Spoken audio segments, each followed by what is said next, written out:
What's up, everyone? It's your girl, Pearl, and today we're diving deep. Deep into the ocean currents of history.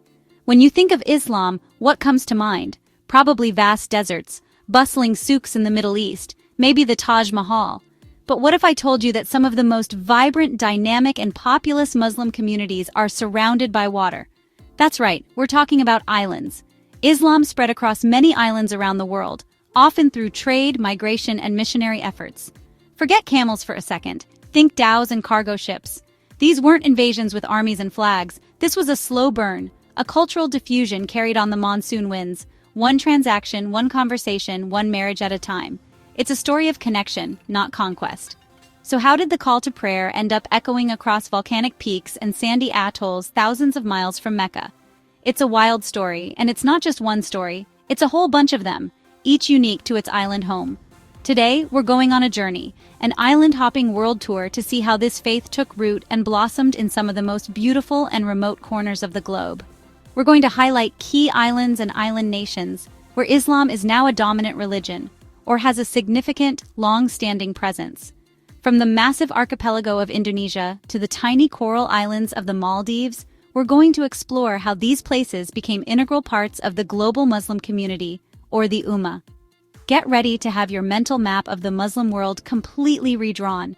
We're talking about a story that involves spice traders, Sufi mystics, powerful sultans, and everyday people who found something compelling in a new faith that arrived on their shores. This isn't just a history lesson. It's about understanding the incredible diversity of Islam and the billion-plus people who practice it today. We're going to see how faith and culture blend in ways you've never imagined.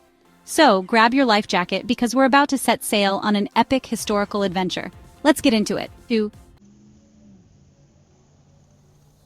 Alright, let's start with the undisputed heavyweight champion. When I say Muslim country, you might think of Saudi Arabia, Egypt, or Pakistan. But what if I told you the country with the largest Muslim population in the world is a chain of over 17,000 islands? Yes, we're talking about Indonesia. It's home to over 230 million Muslims. That's more than the entire population of the Middle East combined. Mind blown. How did this happen? It wasn't overnight and it wasn't an invasion. It was a slow, centuries-long process that started with the one thing that has always connected the world: money. Or, more specifically, spices. Back in the day, these islands were the Silicon Valley of spices. Cloves, nutmeg, mace. This was the original tech boom. Arab, Persian, and Indian Muslim traders sailed on the monsoon winds, following ancient maritime routes to get their hands on this precious cargo. They weren't just bringing back spices, they were bringing their culture, their ideas, and their faith. They set up trading posts in places like Sumatra and Java, and slowly, local rulers and port communities started to see the benefits, both economic and spiritual, of this new connection. It was less convert or die and more, hey, your new religion comes with some really great business contacts. The spread was super organic. It was often driven by Sufi missionaries, who were the chill, mystical cousins in the family of Islamic scholarship. Their approach was flexible. They blended Islamic teachings with existing local customs, animist beliefs, and Hindu-Buddhist traditions. They didn't show up and say, everything you believe is wrong. They said, hey, that's interesting. We have something kind of similar. This syncretism made Islam feel less like a foreign import and more like a local upgrade. It was this adaptability that allowed it to seep into the cultural bedrock of the archipelago. By the 15th and 16th centuries, powerful Islamic sultanates, like the Sultanate of Malacca, became major hubs. They were like the cool kids' table of Southeast Asia. Local rajas and chiefs saw that converting to Islam meant access to this powerful trade network and political alliances. It was a strategic move. So, from traders to mystics to kings, a whole network of people helped Islam become the dominant faith. And that, my friends, is how a sprawling archipelago in the Pacific became the heartland of the Muslim world, all without a single massive conquering army. It was a takeover by Tao, not by sword. Okay, let's hop over to Indonesia's next-door neighbor, Malaysia. If Indonesia is the heavyweight champion, Malaysia is the savvy, sophisticated business partner. Today, it's a modern, multicultural nation where Islam is the official religion, and about 60% of the population is Muslim. The story here is deeply intertwined with Indonesia's, but with its own unique flavor. Think of the Strait of Malacca, that narrow waterway between the two. For centuries, this was the superhighway of global trade. If you wanted to get from the Indian Ocean to the South China Sea, you had to pass through here. And the kingdom that controlled this strait, they hit the jackpot. Enter the Sultanate of Malacca in the 15th century. This port city was the Singapore or Dubai of its time. It was a crazy cosmopolitan hub where traders from Arabia, Persia, India, and China all converged. The rulers of Malacca converted to Islam, and that was a game changer. Suddenly, Islam became the religion of the elite, of commerce, of power. Being Muslim gave you a VIP pass in the most important trading hub in the region. Local and regional rulers looked at Malacca and thought, I want in on that. It was the ultimate case of keeping up with the Joneses, or in this case, the sultans. Just like in Indonesia, the initial seeds were planted by Indian and Arab traders. Gujarati merchants from India were especially key. They had been Muslims for centuries and were masters of the maritime trade routes. They established communities in port towns along the Malay Peninsula, married local women, and became part of the fabric of society. They weren't just selling textiles and spices. They were sharing their faith in a very grounded, person-to-person way. It was a soft power approach that was incredibly effective. The royal court's conversion just supercharged a process that was already well underway. What's fascinating about Malaysia is how this history shapes its modern identity. The Constitution defines a Malay person as someone who practices Islam. It's a unique fusion of ethnicity and religion. This created a strong sense of a Malay Muslim identity that became central to the nation-building project. So, while the story starts with traders on the high seas, it evolves into a tale of how faith becomes inextricably linked with national and cultural identity. It's a powerful example of how a religion arriving from across the ocean can become the very definition of what it means to be from that land. All right, let's leave Southeast Asia and cruise west across the Indian Ocean to a place that looks like a screensaver come to life, the Maldives. We're talking over 1,000 coral islands, turquoise water, overwater bungalows, the whole 9 yards. But here's the kicker. The Maldives isn't just a luxury vacation spot. It's one of the few countries in the world with a 100% Muslim population. Every single citizen is required by law to be Muslim. How did an entire nation of idyllic islands become so uniformly Islamic? It's a story that's as dramatic as the scenery. The official story, the one every Maldivian kid learns in school, is pretty epic. It dates back to the 12th century. At the time, the islands were Buddhist. The story goes that a Moroccan scholar and traveler, Abu al-Barakat Yusuf al-Barbari, arrived in the capital, Malé. He found the islanders living in terror of a sea monster, a jinn named Ranamari, who demanded a virgin sacrifice every month. It was a horror movie plot in paradise. The scholar, a man of faith, decided he would take the place of the next girl chosen for sacrifice. He went to the seaside temple and spent the night reciting the Quran. When the demon Ranamari appeared, it heard the words of the Quran and was supposedly so terrified that it fled into the sea, never to be seen again. The king at the time, King Devemi, was so amazed and grateful that he converted to Islam on the spot and commanded all his subjects to do the same. He took the name Sultan Muhammad ibn Abdullah, and the rest is history. Now, is this story literally true? Historians might say it's a bit more complicated, likely a gradual conversion process condensed into a powerful national myth. But it tells you everything you need to know about how central Islam is to the Maldivian identity. The more historical, less mythological version still points to the 12th century and the influence of Muslim traders from the Arabian Peninsula and North Africa. The Maldives was a crucial pit stop for ships crossing the Indian Ocean.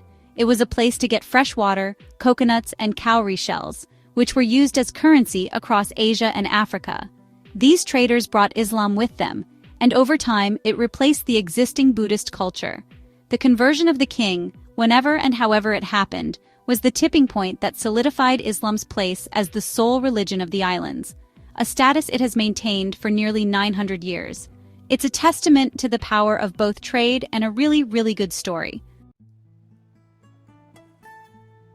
Let's keep sailing west, past India, past the Horn of Africa, and into the Mozambique Channel.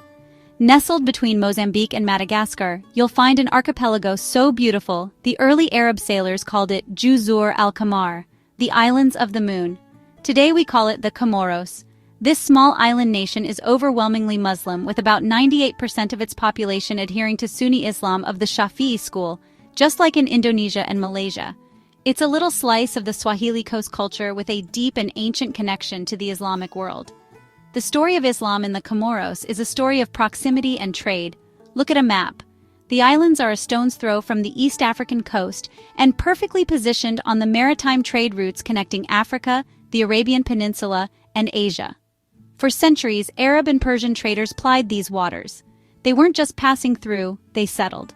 They established trading posts, intermarried with the local Bantu-speaking population, and created a unique blended Swahili culture.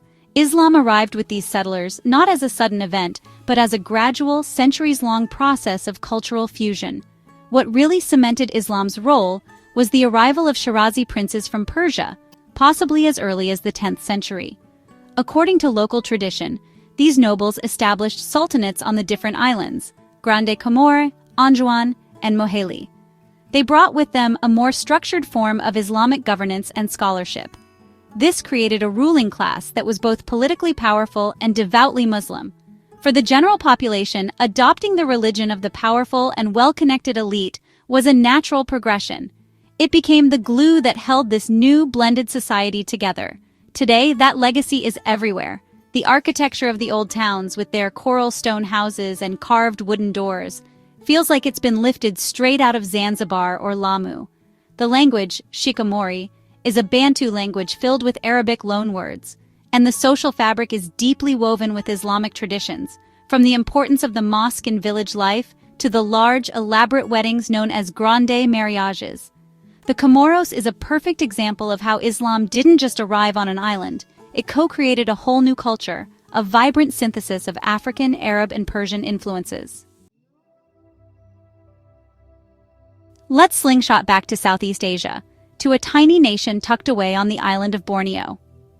Welcome to Brunei, the abode of peace. This place is small, but it punches way above its weight, thanks to massive oil and gas reserves. It's also one of the world's last absolute monarchies, ruled by a sultan, and it's a nation where a very conservative form of Islam is the state religion. The story of Islam here is one of royal power, regional influence, and a deep connection to the golden age of maritime trade. Brunei's history is ancient, but its Islamic chapter really kicks off in the 14th and 15th centuries. Back then, the Bruneian Empire was a major power, controlling most of Borneo and parts of the Philippines. Its strategic location at the crossroads of the South China Sea trade routes made it a magnet for traders. Just like in Malaysia and Indonesia, Muslim merchants from China, Arabia, and India were key players. According to official Bruneian history, the turning point came in 1368, when the ruler, Awang Alak Beditar, converted to Islam and became Sultan Muhammad Shah, supposedly after marrying a princess from the Johor Sultanate. This royal conversion was everything. It set Brunei on a new course, aligning it with the powerful network of Islamic sultanates spreading across the region, especially the influential Sultanate of Malacca. Islam became the ideology of the empire, a source of legitimacy for the sultan, and a unifying force for his diverse subjects. Missionaries, often Sufis, followed the traders and the flag, establishing centers of Islamic learning and embedding the faith deep into the culture of the court and the people. The empire became a key player in the spread of Islam further afield, especially into the southern Philippines. Today, Brunei's identity is inseparable from Islam. The national philosophy is Malayu Islam Baraja, Malay Islamic monarchy, which intertwines Malay culture, Islamic faith, and the monarchy into a single, indivisible concept. The Sultan is not just a political leader, he's seen as the defender of the faith. This has led to the implementation of strict Sharia law, making Brunei one of the most conservative countries in the region. It's a fascinating case study in how a faith adopted through trade centuries ago can become the central pillar of a modern nation's legal, political, and social structure, funded by black gold. Okay, let's chart a course back to the Indian Ocean, to another stunningly beautiful archipelago, the Seychelles. This place is different from the others we've visited. It's not a majority Muslim nation. In fact, Muslims make up only about 1.6% of the population. So why are we here? Because the story of Islam in the Seychelles is a fascinating microcosm of the complex, often painful history of the Indian Ocean world. It's a story about the forced and voluntary movements of people, of traders, slaves, and merchants. that created the island's unique Creole culture. Unlike places like the Comoros or the Maldives, the Seychelles had no indigenous population. It was completely uninhabited until French settlers arrived in the mid-18th century. They brought with them enslaved Africans to work on coconut and spice plantations. While most of these enslaved people were forced to adopt the Catholicism of their enslavers, some managed to hold on to or were exposed to Islam through contact with the wider Swahili coast culture. This was the first faint whisper of Islam in these islands, arriving not with powerful merchants, but with the dispossessed. The British took over from the French in the early 19th century. After the abolition of slavery, they brought in indentured laborers from India to work the plantations. Among these Indian workers were Muslims, who brought their faith with them. Around the same time, the British Royal Navy was actively trying to suppress the Arab slave trade on the Swahili coast. When they intercepted slave ships, they would often liberate the enslaved Africans and settle them in the Seychelles. Many of these liberated Africans were from Muslim communities in East Africa, so you have this complex layering of arrivals. Over time, a small but distinct Muslim community began to form, made up of these diverse groups, descendants of the first enslaved Africans, Indian laborers, and so-called liberated Africans. They were later joined by Muslim traders from the Indian subcontinent who set up shops and businesses. Today, the small Muslim community is a fully integrated part of Seychelles' vibrant multicultural society. The Sheikh Mohammed bin Khalifa Mosque in Victoria stands as a symbol of their presence. The story here isn't one of dominance but of resilience, a small stream of faith that flowed from different sources to find a home on an isolated island paradise. Let's head back to Southeast Asia, to a country that is overwhelmingly Catholic, but holds within it a deep and powerful Islamic history. We're talking about the Philippines, specifically the southern islands of Mindanao and the Sulu archipelago. This is the homeland of the Moro people, a collection of 13 ethno-linguistic groups who are predominantly Muslim. Their story is one of resistance, identity, and a connection to the Islamic world that predates the arrival of Christianity by centuries. This isn't a minority story, it's the story of a nation within a nation. How did Islam get here? You guessed it, trade routes. The Sulu archipelago was a natural extension of the maritime network that connected Borneo, Indonesia, and the Malay Peninsula. Starting in the 13th century, Muslim traders and Sufi missionaries began arriving from these areas. The very first mosque in the Philippines, the Sheikh Karamul Makdum Mosque, was founded in Tawi-Tawi in 1380. Its original pillars are said to still stand within the modern structure. This wasn't a fringe movement, it was the cutting edge of culture and commerce. By the 15th century, powerful sultanates like the Sultanate of Sulu and the Sultanate of Maguindanao were established. These were sophisticated political entities with their own legal systems based on Islamic law and extensive trade links with China, Brunei, and the rest of the Malay world. They were part of the Cool Kids Club. When the Spanish arrived in the 16th century with their swords and crosses, they expected to find isolated tribes. Instead, they found organized, literate, and well-armed Islamic states. The Spanish, fresh off the Reconquista against the Moors in Spain, called these people Moros, and the name stuck. For the next 300 years, the Spanish tried and failed to conquer the Moro sultanates. This long period of resistance forged a fierce, independent identity for the Moro people, rooted in their Islamic faith. Their struggle continued under American and then Filipino rule. This history of conflict and marginalization is crucial to understanding the political situation in the southern Philippines today. Islam here isn't just a religion. It's a symbol of a distinct cultural and historical identity, a legacy of powerful kingdoms, and a testament to centuries of defiance against colonial powers. It's a crescent that has refused to be eclipsed. Let's sail our dhow back across the Indian Ocean to the coast of East Africa, to an island whose very name evokes images of spices, sultans, and intrigue: Zanzibar. Part of modern-day Tanzania, Zanzibar isn't just an island, it was an empire. For centuries, it was the central hub of a vast trading network that stretched from the African interior to the Arabian Peninsula, Persia, and India. And the engine of this empire, its cultural and religious heart, was Islam. Today, the population is around 99% Muslim, a direct legacy of this powerful history. Islam had a presence on the Swahili coast for over 1,000 years, brought by the earliest Arab and Persian traders who settled and intermarried with the local African population. But Zanzibar's golden age began in the 19th century. In 1832, the Sultan of Oman, Sayyid Said, was so impressed with the island's economic potential, cloves and the slave trade, which is a dark but crucial part of this story, that he moved his entire capital from Muscat in Oman to Zanzibar's Stone Town. This was a massive deal. It was like Jeff Bezos deciding to move Amazon HQ from Seattle to a small island off the coast of Africa. With the Sultan came an influx of Omani Arabs who formed a new ruling aristocracy. They established vast clove plantations, which were worked by enslaved Africans brought from the mainland. This created a highly stratified society, with the Arab elite at the top.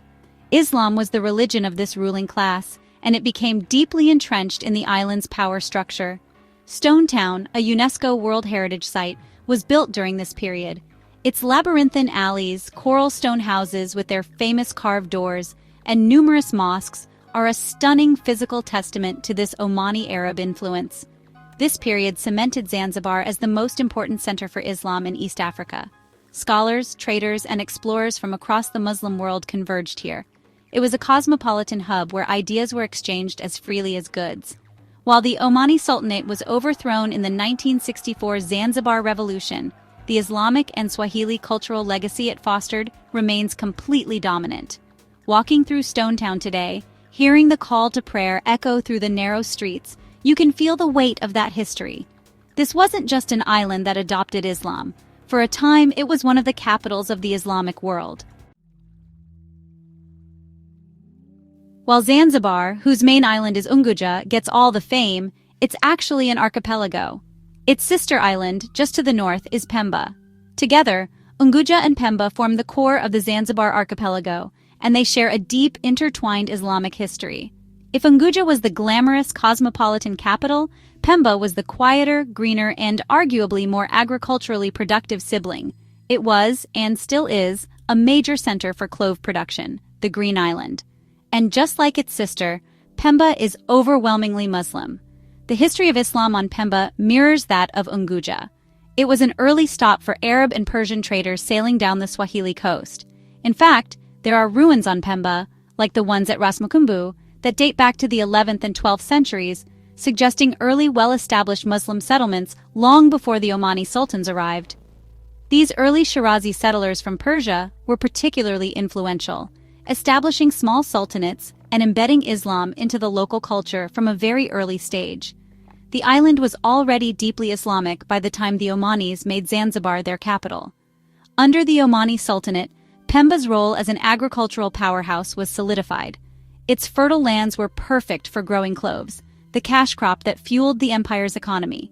The island was divided into plantations owned by the Omani Arab elite and worked by enslaved Africans. This reinforced the same social and religious hierarchy seen on Unguja. Islam was the religion of the landowners and the state, and it permeated every aspect of life. The Shafi'i school of Sunni Islam became dominant, and a strong tradition of Islamic scholarship developed on the island with its own respected Quranic schools and teachers. Even after the 1964 revolution, which overthrew the Sultan and the Arab elite, the Islamic faith of the general population remained unshakable. On both Pemba and Unguja, Islam is more than just a religion. It's the fundamental basis of the culture. It shapes social norms, daily routines, rites of passage, and the calendar year. From the way people greet each other to the food they eat, the influence is total. Visiting these islands is a powerful reminder that history isn't just in the monuments, it's in the living, breathing culture of the people, a culture that was shaped over a millennium by the currents of the Indian Ocean and the faith that sailed upon them. Let's leave the tropics and head to the crossroads of Europe, Asia, and Africa, the Mediterranean Sea. Here lies the island of Cyprus, a place with a history so layered and contested, it makes your head spin. This isn't a story of a majority Muslim island, but of a deeply divided one, where faith and ethnicity are tragically intertwined. The story of Islam in Cyprus is largely the story of the Ottoman Empire and the Turkish Cypriot community that calls the northern part of the island home. For most of its history, Cyprus was a bastion of Orthodox Christianity, part of the Byzantine Empire. Islam first made a brief appearance in the 7th century with Arab raids, one of which was led by a relative of the Prophet Muhammad. A mosque, the Hala Sultan Teke, was built near Larnaca at the burial site of Haram, who died during the raid. It remains one of the holiest shrines in Islam, but this was an isolated presence. The game changed completely in 1571 when the Ottoman Empire conquered the island from the Venetians. The Ottoman conquest brought a fundamental shift. The Ottomans were a massive Islamic empire, and they brought their religion, their people, and their administrative system to Cyprus.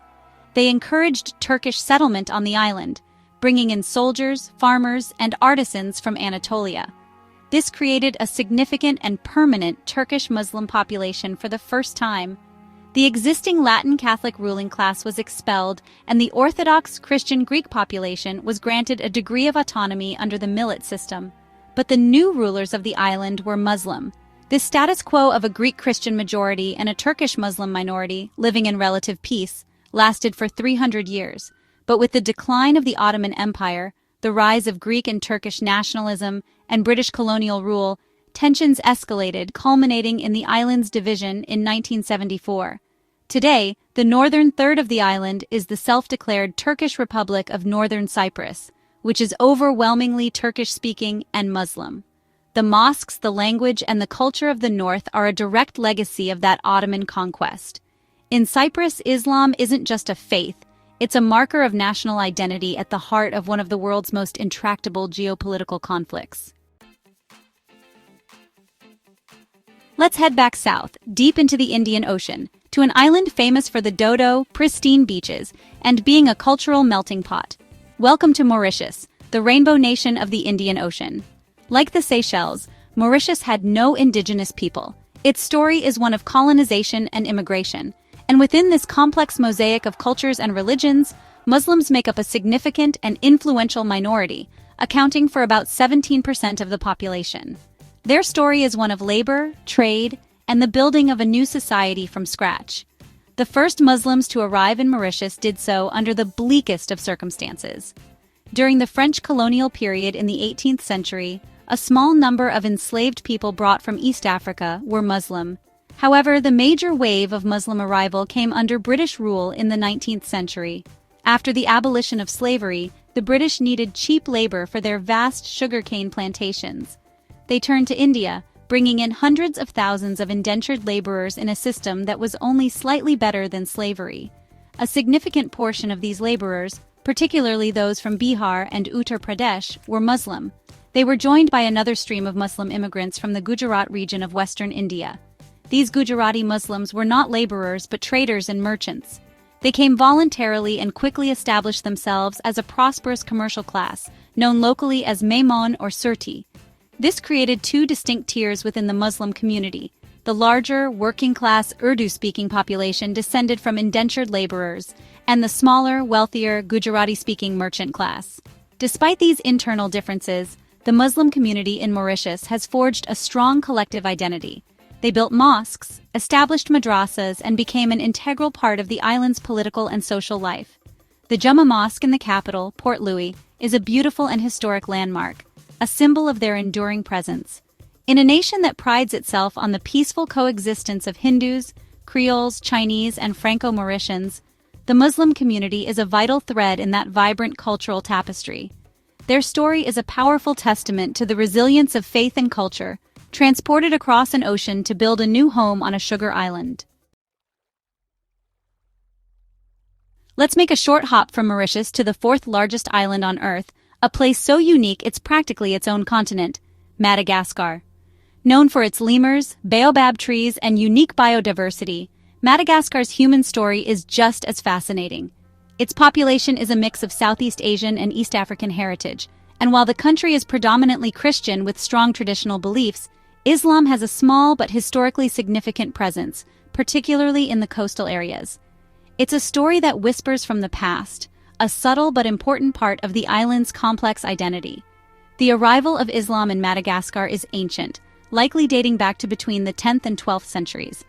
Arab and Swahili traders sailing the Mozambique Channel established trading posts along the northwestern and southeastern coasts. They weren't just trading goods, They were trading ideas and culture. They intermarried with the local Malagasy population, creating blended communities. One of the most significant legacies of this early contact is the Sorabi alphabet, a script based on Arabic used to write the Malagasy language. For centuries, this was the only form of writing on the island. These early Muslim settlers, known as the anti-Moro people in the southeast, became known for their literacy and knowledge of astrology and medicine, which gave them a special, respected status among other Malagasy groups. They served as scribes, advisors, and diviners to local kings. However, unlike in the Comoros or Zanzibar, Islam didn't become the dominant religion of a powerful kingdom. It remained localized and, over time, blended heavily with traditional ancestor worship and other indigenous beliefs, creating a unique syncretic practice. In more recent times, the Muslim population has grown slightly with the arrival of immigrants from the Comoros, Pakistan, and India. Today, Muslims make up a small minority, estimated between 1 and 5% of the total population. You'll find mosques and a visible Muslim community in cities like Mahajanga on the northwest coast. The story of Islam in Madagascar is not one of sweeping conversion or political dominance. Instead, it's a tale of quiet influence, of ancient connections, and of a faith that has survived for a millennium by adapting and integrating into the unique cultural landscape of the Great Red Island. Let's sail northeast, back towards the Indian subcontinent, to the island once known as Serendip and Ceylon. Welcome to Sri Lanka. This island is a tapestry of cultures and religions, dominated by Sinhalese Buddhists and Tamil Hindus.